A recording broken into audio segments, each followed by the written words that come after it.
ಮಣಿಪುರ ಇವತ್ತು ರಿಪೋರ್ಟ್ ಬಂದಿದೆ. ಆ ಇಬ್ಬರು ಹೆಣ್ಣು ಮಕ್ಕಳ ಬಲಾತ್ಕಾರ ಏನಾಯ್ತು, ಅವ್ರು ಆಕ್ಚುಲಿ ತಪ್ಪಿಸ್ಕೊಂಡು ಜೀಪ್ ತನಕ ಬಂದ್ರಂತೆ ಆ ಪೊಲೀಸರ ಹತ್ರ.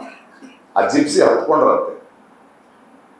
ಜಿಪ್ಸಿ ಗಾಡಿದು ಕೀ ಇಲ್ಲ ಅಂತ ಮತ್ತೆ ಇಳಿಸಿ ಆ ಜನರಿಗೆ ಹೋಗಿಸಿದ್ದಾರೆ ಆ ಪೊಲೀಸರು.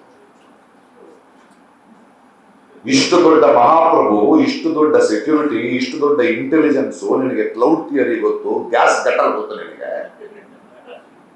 ಅಲ್ಲಿ ಏನಾಗ್ತದೆ ನಿನಗೆ ಗೊತ್ತಿಲ್ಲ.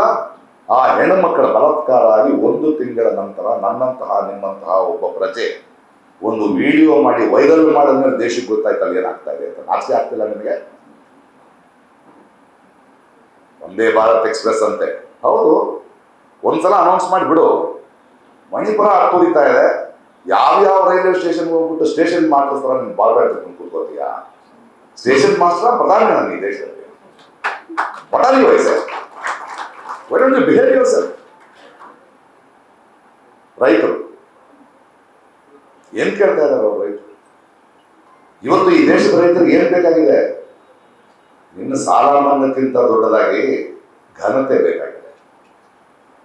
ನಾನೊಬ್ಬ ರೈತ, ಆ ರೈತನ ಮಗ ನಾನು ರೈತ ಆಗ್ತೀನಿ ಅಂತ ನಂಬಿಕೆ ಇಲ್ಲ. ಆ ರೈತನ ಹೆಂಡತಿ ಆ ರೈತನ್ನೇ ಬೈತಾಳೆ, ನಾವು ಕೆಲಸ ಮಾಡಿದ್ ಸಾಕ್ವಿ, ಮಗ ಆದ್ರೂ ಚೆನ್ನಾಗಾಗ್ಲಿ ಅಂತ ಸಾಲ ಮಾಡಿ ಓದಿಸ್ತಾರೆ. ಆ ರೈತ ಆ ಸಾಲದ ಹೊರ ತಡೆಯಕ್ಕಾಗ್ತಾ ಇಲ್ಲ. ಬೆಳಿಗ್ಗೆ ಎದ್ದು ಒಂದು ಭೂಮಿಗೆ ಹೋಗಿ ನಿಂತ್ಕೊಂಡು ಮುಂದೆ ನೋಡ್ತಿರೋ ದಿಗಂತರ ಮುಂದೆ ನಿಂತ್ಕೊಂಡು ನನಗೆ ಯಾರೂ ಗತಿ ಇಲ್ಲ, ನಾನೊಬ್ಬ ಒಂಟಿ ಅಂದ್ಕೊಂಡು ಆತ್ಮಹತ್ಯೆ ಮಾಡ್ಕೊಂಡು ನಾನು ಅರ್ಥ ಆಯ್ತಾನೆ ನನಗೆ ಮಹಾಪ್ರಭು. ಆ ಕಷ್ಟಪಟ್ಟು ಓದಿಸಿದ ಮಕ್ಕಳು ಯುವಕರಿಗೆ ಕೆಲಸ ಬೇಕು. ಏನೋ ಹೇಳಿದೆ ನೀನು? ಇದನ್ನ ನೆನಪಿಸ್ಬೇಕು ಜನಕ್ಕೆ. ವರ್ಷಕ್ಕೆ 2,000 ಕೋಟಿ ಜಾಬ್ ಅಂತ ಹೇಳಿದೆಯೋ, ಆಮೇಲೆ ಏನ್ ಹೇಳ್ತೀಯಾ? ಪಕೋಡ ಮಾಡ್ತೀಯಾ? ನೀನ್ ಚಾಯ್ ವಾಲ ಟೀ ಮಾಡ್ತೀಯಾ? ನಿನ್ನಂಗಿಲ್ಲ ಪಕೋಡ ಮಾಡಕ ಹುಟ್ಟಿದೀವಿ ನಾವು ಈ ದೇಶದಲ್ಲಿ. ಮಕ್ಕಳು ಜನರು ಕಷ್ಟಪಟ್ಟು ದುಡಿದು ಮಕ್ಕಳಿಗೆ ಇಂಜಿನಿಯರಿಂಗು, ಡಾಕ್ಟರಿಂಗು, IT ಕಲಿಸೋದು, IT pakoda, engineering pakoda, medical pakoda ಮಾಡೋದನ್ನ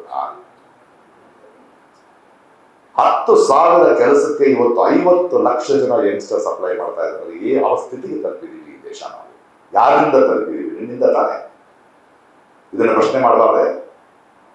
ಹಾಗೆ ಬಂದ ಯಂಗ್ಸ್ಟರ್ಸ್ ಮೇಲೆ ಲಾಠಿ ಚಾರ್ಜ್ ಮಾಡ್ತೀಯ. ಯಾಕೆ ಅವ್ರು ನಿನ್ನ ಪರಿವಾರ ಅಲ್ವಾ?